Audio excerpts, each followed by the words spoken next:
fabulous prizes. Look at the 20 books here. A travel mug, number 153. Come on, you're back, you're here, you're styling, and you're a winner. For a little laptop case. This thing is way cool. It's padded, it's kind of poofy, it's got a zipper. Number 153. Number 200, 200 even. Right up front, Snarky, win. And a ceramic mug. This is what I use at home. I have one of these because I cannot be contained by an 8-ounce coffee mug. Number 371. 371. 372. That's what we meant. You're 371? Okay, there you go. Right. Superb, thank you very much. Next up, we launch your bestseller, Martha Carr.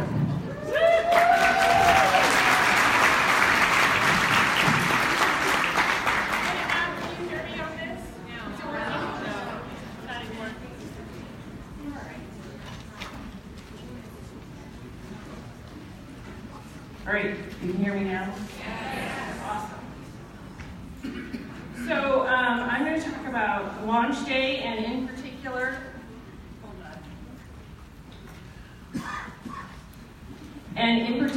rapid release. And how many people here know what rapid release is?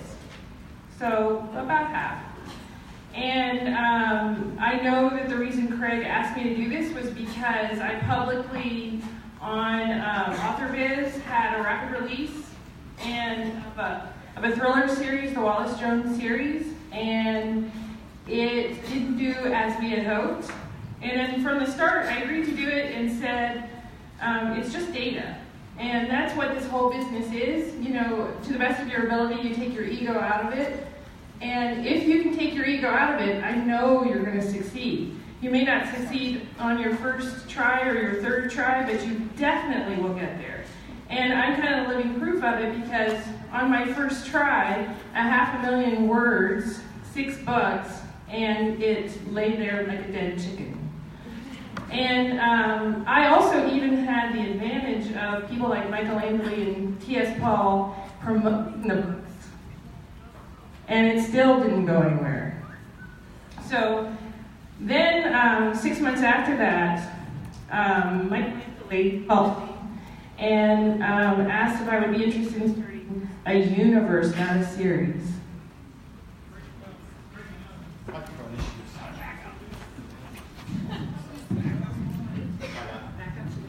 Back up to the back. Hi, my name is Martha Carr.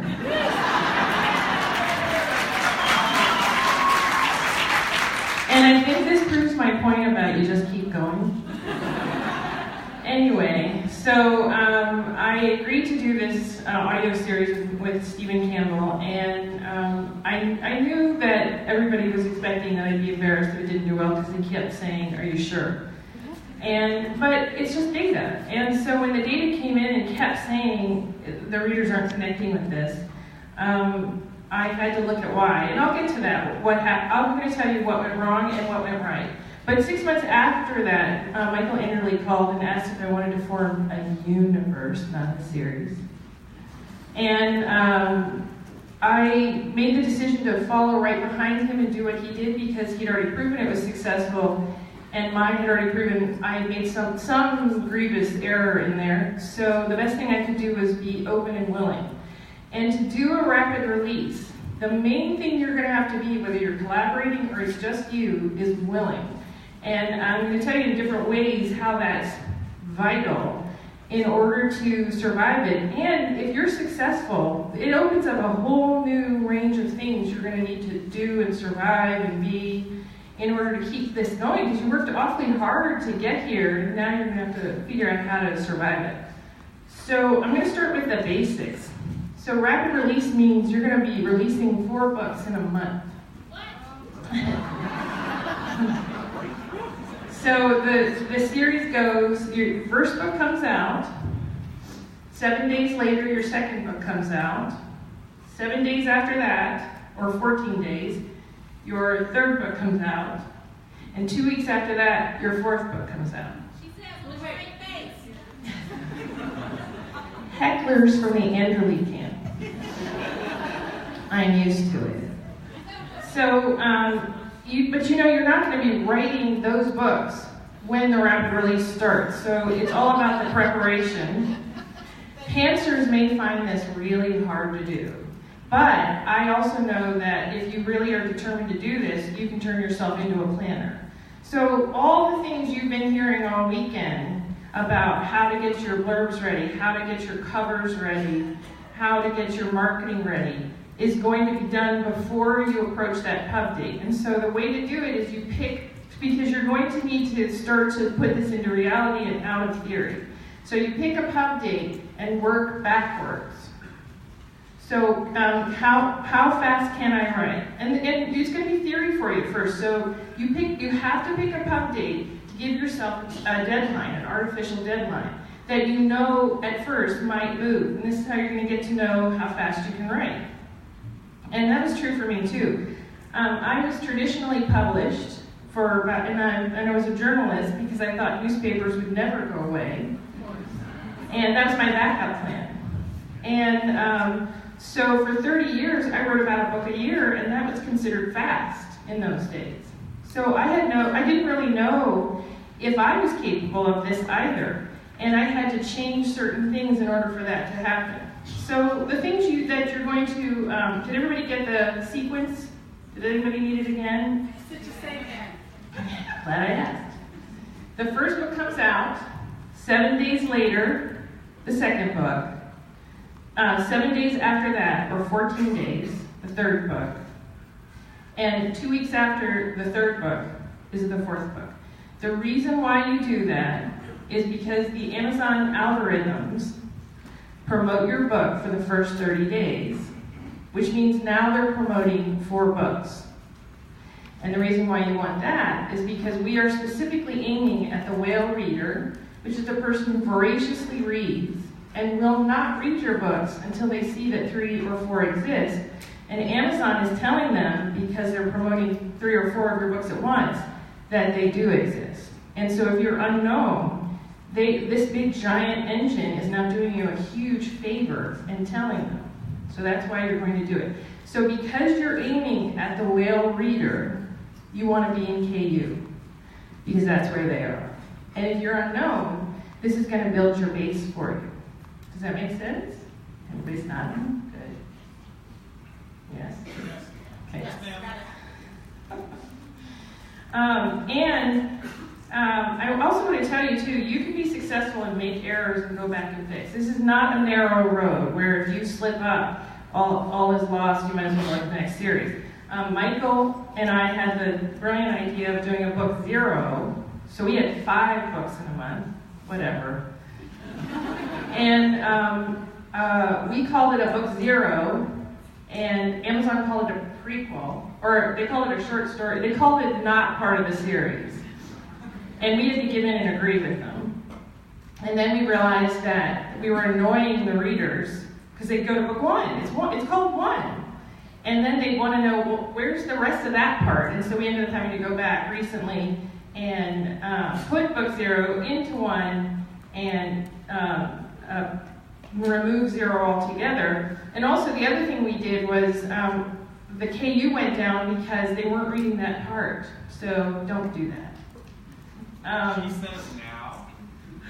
Oh yeah, right before we were okay, I'll tell on myself. Right before we were going to launch book 0, he said, well, maybe we shouldn't do that, but I was already all in, so I said no.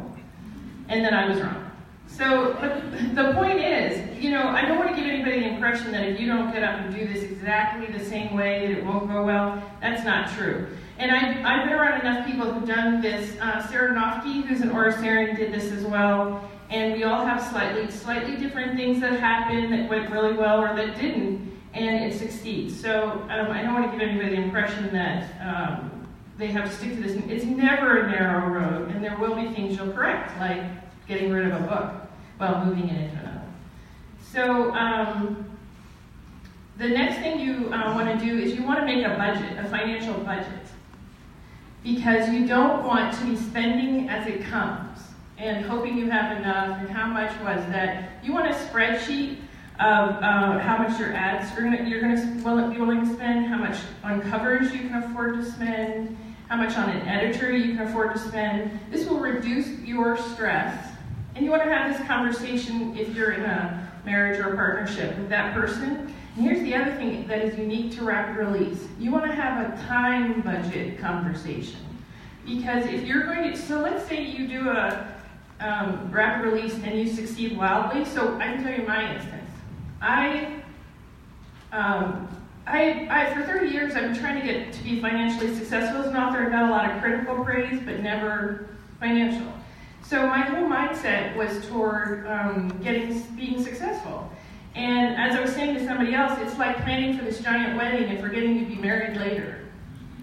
And so all of a sudden it's successful, and I had made this mental commitment that I would get up early and write during all the spare time. Because it was successful, 2 days, if that, after that book came out, these whale readers were saying, "Where's the next one?" So it dawned on me over time that the same commitment I had made to myself in the first month was actually a lifetime, or at least as long as I was going to be writing, and which I hope is a lifetime. So if I had it to do over again, I would have, and so the people who really truly mind are your friends and family, because you told them that you were just doing this for a month. You had this Rapid Release coming out, and that's not true. You're going to be there are other things that will come up because you were successful that will speed up the time that maybe came from all that previous planning. And so it's really a lifestyle change. And so you don't want to disappear into your writing hole forever. And so it's choices you're going to make where you're going to see people on these nights because you know you don't write as well, or here's where you write the best, so you need to protect that time. But have the conversation up front, and then show them how much you're making, so that then they'll feel better. And also, the other odd thing that I really hadn't thought of was I had to change the way I ate, and the way I slept, and the way I exercised. The ability to goof off and eat what I wanted, to skip a week of exercise, or to not get that sleep drastically affected my ability to write. And so I find that yoga and swimming for me are the best because it's also meditative and I kind of need the break and to power down. And here's the other thing too. So I also have a day job, by the way. I work full-time for a corporation. So I write in the pockets of time. And I get up at 5 a.m. to go and write before I go to a day job. I write during lunch and I write at night. But the ability to do that doesn't start on that day. It starts in the decisions I make the day before. When I go to bed at 9, unless Enderly calls. And then I don't. And it starts with the decision I made not to eat a lot. I don't eat any sugar normally. I did this weekend, whatever. And it starts with all those tiny decisions you're making are going to greatly affect your ability to do this. And I find my ability to respond to that there's no cover yet. We were working on a cover the night before the book came out, and he and I were laughing, and the designer was not. But it's because we figured it's going to come out, and I knew that my ability to roll with these things was because I didn't have those up and downs from sugar. I had that time of exercise where, it releases the cortisol or whatever in your brain. So I had done all these things. Then here's the other thing I did, and I knew to do. I found a group of about 4 or 5 people who I could call on the days, and you will have days when you think, what have I done? And I don't think I can do this anymore. And you've already written 3 books, you've got them ready, maybe you're on your 4th, and you wonder, can I write another book? And I've been doing this for 30 years, and I still have that thought. And so you need these people who you can call who will not say, oh yeah, you're screwed. You need the people who will immediately turn to the solution and only the solution, but will listen and take you seriously and or laugh. I called somebody and I said, I was basically asking, what if? What if this happens? And they said, oh no, I don't answer magical questions. And that's perfect, because what I realized they were saying is I was asking them to predict the future and they just weren't going to do it, and it kind of pulled me back into the present. So here's the tip I can give you. You do the next thing in front of you. That's what I'm getting at. In all these things of when you make these decisions, doing the laundry when it comes to your mind is the next thing in front of you will save you later, because you'll feel better getting up at 5 a.m. and having clean underwear. And going to bed when you know you're supposed to. And ignoring the phone when you need to. Those tiny decisions of the next thing in front of you make it possible to do a rapid release on launch day. It makes it possible to take in a fire hose amount of information like you've all just done, or you may have been doing from the 20 Books group. And it makes it possible to then turn around and try it. And I also will tell you, I have a math learning disability, which I normally kept to myself, but I had to confess to Andrew because he kept throwing numbers at me. And I can't recognize numbers very well. I can't understand equations, when you start talking about marketing. So I had to also become more honest about what I needed, and I had to start asking for help where I needed it. And so, humility, which is not a bad word, it's when you fit yourself to life rather than making life fit you. So I had to start doing that more. And it was actually kind of liberating, because normally if I was asked something that had to do with math, I would wait and have to draw it out and figure it out. It was a process. So how nice is it that there's a community where I can be myself and admit the truth? And so whatever your place where you need help, this is your time to become transparent, and don't let that be the thing that slows you down and becomes your hurdle. So back to that first series, which I loved, and I still love, and about 5 other reviewers love too. And I question them. It was a thriller series, and it's the Wallace Jones series. And I didn't set out to do this, so I really didn't have enough of a plan, but I didn't know I needed it. And it was so in the thriller category. I now know it's a trope that you can use the same characters across books, but the particular story you're doing must end in that book. And I didn't do that. I have 500,000 words of one long epic tale, which I think is great. Nobody else did. And it hurt a lot, because the whale readers I find too, who do like that, don't like tension. Well, that's not going to be happening in a thriller. But the whale readers who like thrillers want the story to end. So what I'm saying is, if you break a trope, a big trope, that could sink your rapid release right there. So you do have to gather your information. And also, for some reason, I thought that a title for the first book at first, and we did change this, a good title for a thriller would be The List, because that sounded, mysterious, and it was. No one knew what it meant. And the cover didn't give it away. So it was like a mystery. And so I had to go back and change the titles, change the covers, change the blurbs, and this was, it still isn't going to work. I would actually at this point I just have to give it up, because I made it one long story. If someone reads and enjoys it, great, good for you. So I moved on to urban fantasy, where you can do that, and apparently that's what I prefer. So that's the other thing too, is you gotta look at all the tropes and really ask yourself, where do I belong? So I went from $1,100 at its best, when it was at its height, where some nice, big, friendly, like Anderly and T.S. Paul were helping me out. That was the best it did. To the first month, the second rapid release, we did $11,000. So that's quite a difference. And it's been going up since then. So it's a great way, if you're unknown, to build a base right away and to put all the attention there.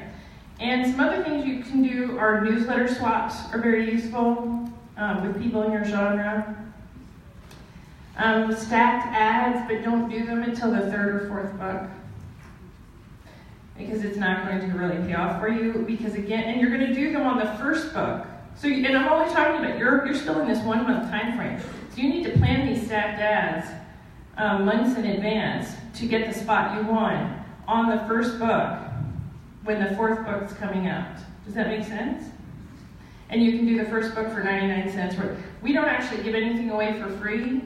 That's a personal thing because I think it encourages people to then only want it for free.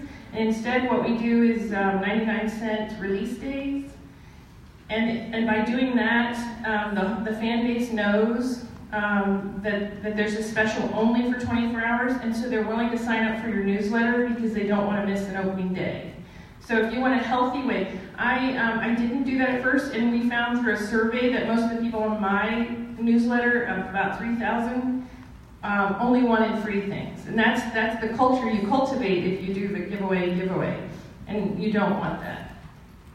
So you want to ask for a lot of information, and you want to listen more than you speak. I think it's a natural tendency to want to put in your 2 cents worth. And I've been doing it for 30 years. I got some 2 cents to say.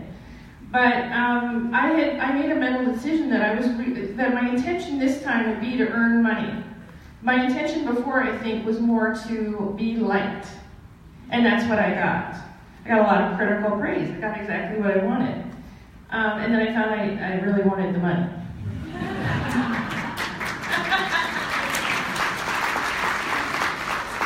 So when, and so I was doing this with Michael Angley. And so when he would suggest something and I had a great idea, I just had a second voice that said, why don't you keep that to yourself?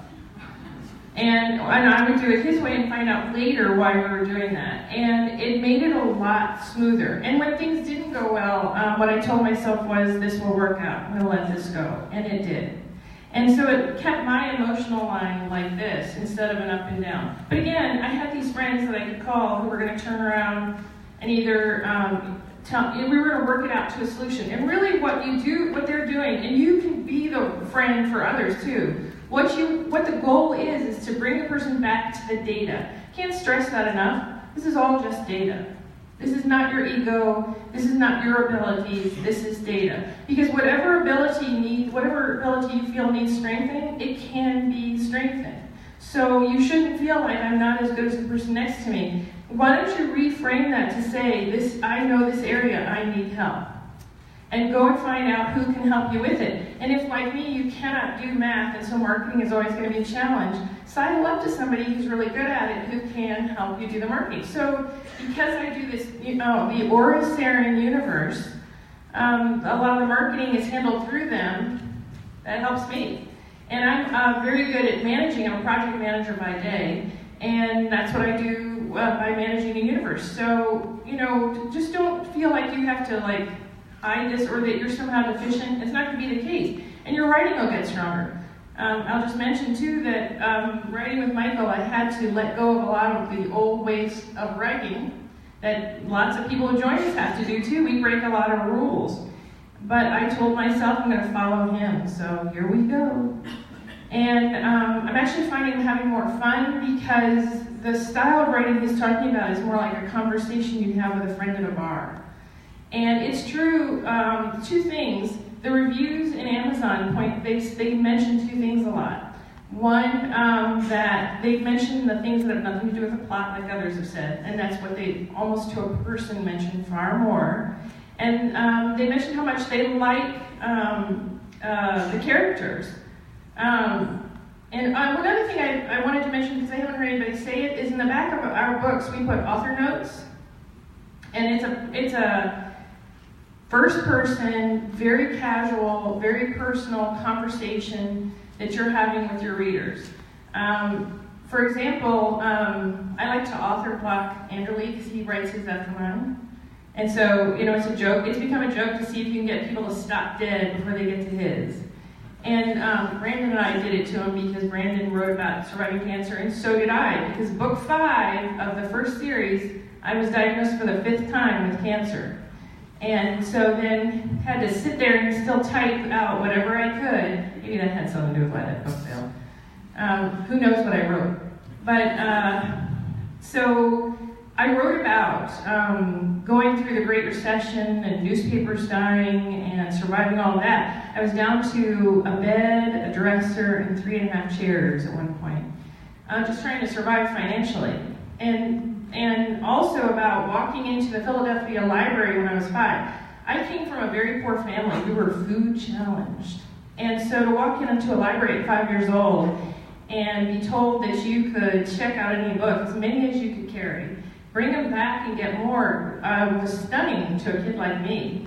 So, 30 years of writing, wanting to be a writer from the time I was tiny, and then watching it take off is what I put in the author notes and successfully author blocked. I haven't been able to do it since, but thank you very much. And he is Magic Mike.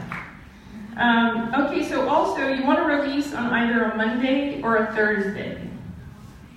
We just found those to be the days where and that's just what we found. If you found a day that works better for you, that's great. But we have found that we get the best response to picking up the book and buying it and reading it on those 2 days, Monday and Thursday. And let's see what else. You want to hire a good PA as soon as you can. I really had to learn this too because I had so many years of struggling alone. I really got used to I can do it, I can do it, I can do it. And still to this day, Michael and sometimes Craig will say, why are you doing it? And that's what stops me, and Stephen has had to say it to me a few times too, why are you doing that?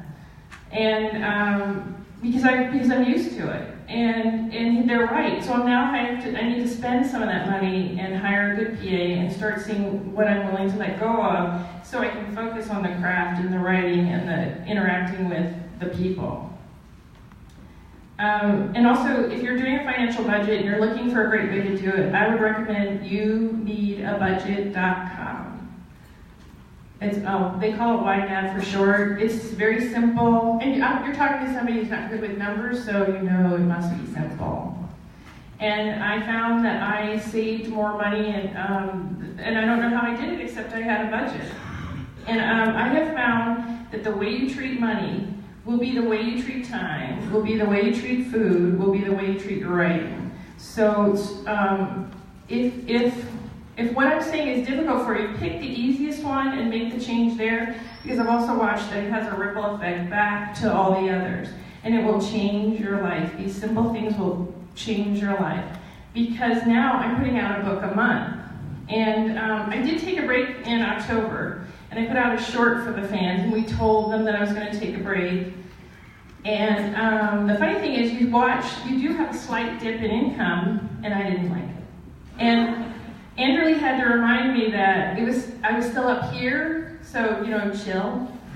And but it just teaches you that what can you handle changes. And I really finally had to come around and stop telling people I'll be more available here and start deciding what am I really for the long term going to be available, and what am I for the long term going to be eating or doing. And the other thing too is once your books are out and you're at the 3rd or 4th, again, it's just a month. And I'll give you a picture too. So our first book for Oresterin came out on July 31st. And that's August, September, October, here we are at the beginning of November. And we now, in the Oresterin universe, have six writers, 2 who will be launching in January, David Behrens and Meg Jolly. And we have A.L. Knorr, Flint Maxwell, Sarah Noffke, and S.M. Boyster in the front row here. And yeah, raise your hand, please. Raise your hand. So in that short time, we have 17 books. And we are doing super well. How well are we doing about? So yeah, I think you'll probably be over $500,000 for a run rate here shortly. For Like annual run rate. annual run rate? Math, I'm sorry. Yeah, seriously. Dude. Anyway, we're doing super well. And frankly, it's a joke between us because he'll tell us how well we're doing and I say, is that good? Because I'm not going to be able to understand you. So, and yeah, it's really good. So what I'm telling, and all the people who've joined us, Flint Maxwell is brand new to this. He's young and doing really well. Sarah Nofke taught writing for a long time. SM Voice has been doing it for a while. A.L. Knorr had a series going, but she's only been doing this since I think January as a writer.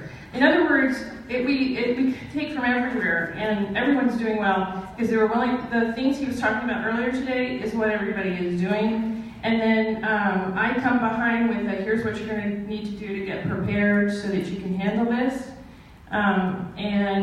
The two things together, we've been able to show it's possible for anybody to do this so that on your launch day, every single person in Orris Aaron has had a bestseller. So every single author in Orris Aaron is a bestseller. So imagine that. And that chokes me up too, because you're looking at somebody with 30 years of hard experience. I used to write for the Washington Post. I had a national column on politics. I smile because I'm not going to tell you where I stand on things. Not right now. And it was a lot of fun though. But you know, when you have that much experience in something and it's still not really paying off, to watch it flip like that is an amazing, amazing thing. And I know it's possible for anybody. And let's see. And you know, doing a short story is a good idea. Oh, and also have a celebration. I had a potluck, and I invited all the friends nearby and family. And you want to celebrate. I did it after the third book because I thought, you know, hopefully we'll have some success. If we don't, we'll all laugh about it. And Andrew Lee drove in, and I invited 20 books of people. You probably saw me put it on Facebook. And some of you took me up on it, which was awesome. And so you need to celebrate. It's easy to get stuck in the I'll celebrate when, and that's future living. And you need to live, if you're going to do rapid release and you want to be successful, even if you don't do rapid release, you're going to need to celebrate the wins. And the wins is I hit publish. And another win is somebody reviewed my book and gave it 5 stars. And so you need to gather your neighbors together, your friends and family, and have them all celebrate with you in this moment in time, because it really is precious and it's amazing. And you put a lot of hard work into it, so you should be really proud of it. I want to leave time for, does anybody have any questions at all? Hello. What tasks do you have your PA do? So I have not actually buckled down to do that yet because my success is so new. I just found out yesterday that I filed for a release now. Yeah, that was a surprise.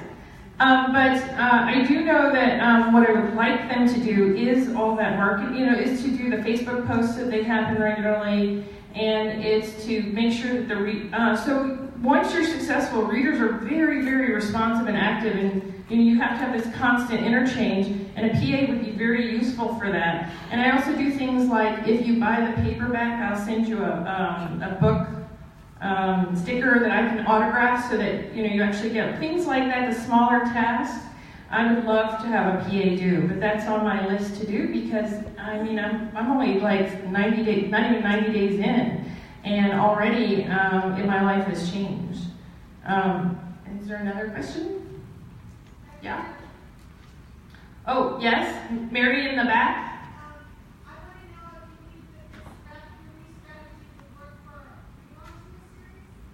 Oh yeah, it works best for the launch of a series because rapid release implies you're going to do at least 4. And something I forgot to say is, so when you're planning out your book, you want to go with a 12-book arc. Uh-oh, Andrew's coming. And you want to break that arc up into 4 books each.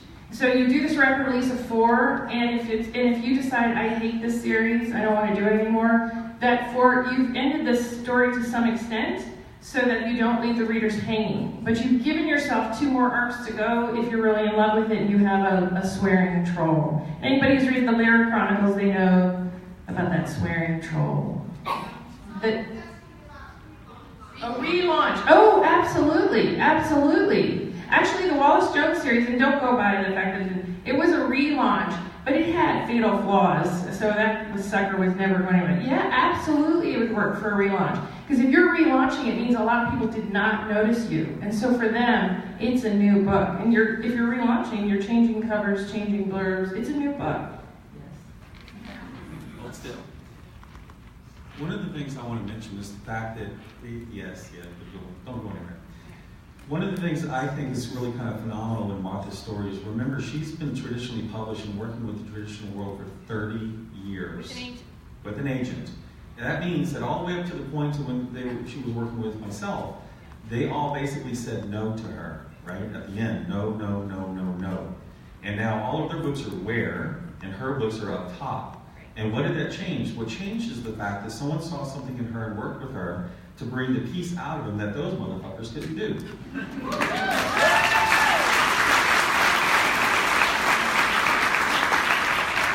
And so I just want to say, from my side, what she's doing right now is, she's blossoming into the writer that she really probably kind of needed to be the whole time. That's true. And Swearing. I swear a lot.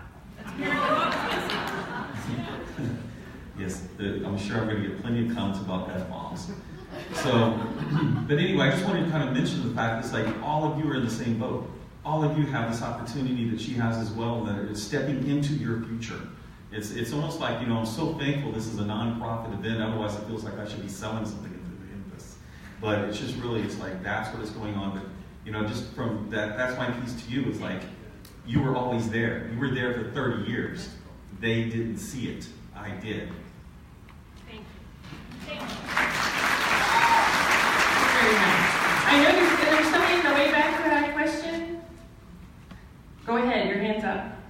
So after you do the rapid release, do you just go to like monthly? Thank you. So after the rapid release, you do want to release, if you can, 28 days apart, because that keeps you within the window of the algorithm, and so you'll always have 2 books appearing and being promoted on Amazon. And you can be #1 in your category, but you can also be #1 in 30 days. They have the categories of they call it hot new releases. And so at one point I had at least 3, maybe 4, maybe all 4, well, we had 5, that's 0, that were in the top 10 of the hot new releases in their categories. Yeah? Box set after that? No, we don't do box sets for a while. We want to really ride that train for as long as we can, the separation, until we're going to put it together. Yeah. Yeah? Is there a pluses or minuses versus Monday or Thursday releases? I know you mentioned both. There's no difference. No difference. But those are the 2 days we found work the best for releases.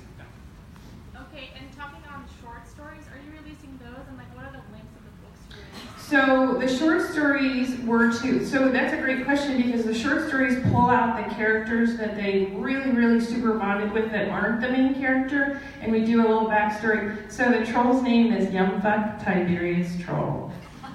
And the troll owns us. And so I did a short Halloween story, Trick or Troll, with just the troll.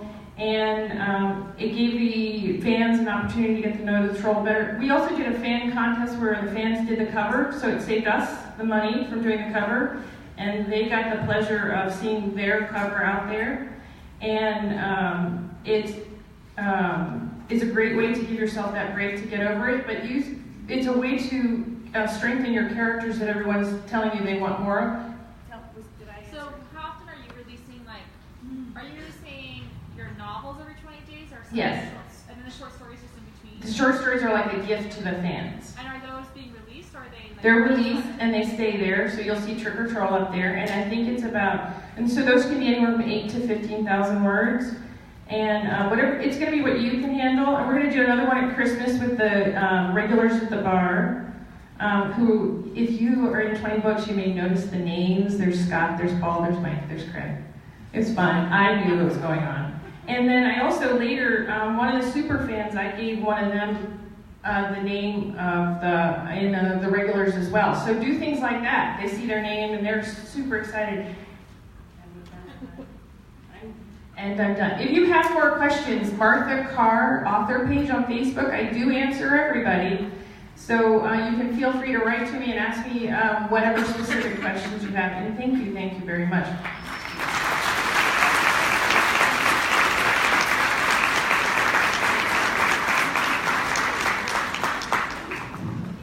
And a corollary to that is one thing that we did with the Terry Henry Walton Chronicles is I published a short story on that blog every week. while I was writing the novels because I couldn't, I had a little bit of a gap where I went back to one of my own books